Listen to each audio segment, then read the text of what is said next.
విద్యాభివృద్ధికి కూటమి ప్రభుత్వం పెద్దపీట వేస్తున్నా కొంతమంది అధికారుల నిర్లక్ష్యం విద్యార్థులకు శాపంగా మారిందన్న ఆరోపణలు వెల్లువెత్తుతున్నాయి. సత్యసాయి జిల్లా కదిరి రూరల్ మండలంలోని ట్రైబల్ వెల్ఫేర్ రెసిడెన్షియల్ కాలేజీలో విద్యార్థులు భయం గుప్పెట్లో చదువులు కొనసాగిస్తున్నారు. కాలేజ్ మొత్తం చెత్తా చెదారం, పిచ్చి మొక్కలతో నిండిపోయింది.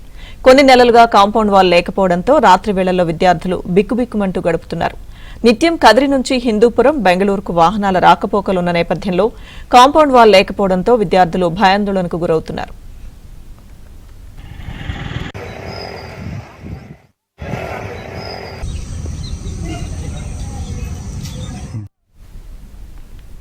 తనకల్లులోని సీజీ ప్రాజెక్టు వద్ద ఉన్న రెసిడెన్షియల్ పాఠశాలలో తమ కాలేజీకి అనుమతులు ఉన్నప్పటికీ కొంతమంది నిర్లక్ష్యంతో అద్దె భవనం తీసుకుని తరగతులు నిర్వహిస్తున్నారని విద్యార్థులు ఆరోపిస్తున్నారు.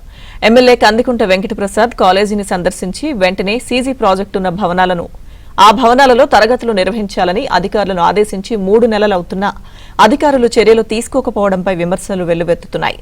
తమకు సరైన వసతులు కల్పించాలని విద్యార్థులు ప్రభుత్వానికి విజ్ఞప్తి చేస్తున్నారు. ఇక్కడ వెహికల్స్ తిరగడం కొంచెం ఇబ్బందిగా ఉంటుంది కాబట్టి కాంపౌండ్ వాళ్ళు తొందరగా కట్టేది.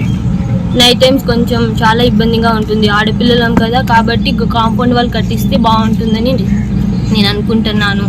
గవర్నమెంట్ దీన్ని తొందరగా స్పందించి కాంపౌండ్ వాళ్ళు కట్టిస్తే బాగుంటుంది అని నేను కోరుకుంటున్నాను.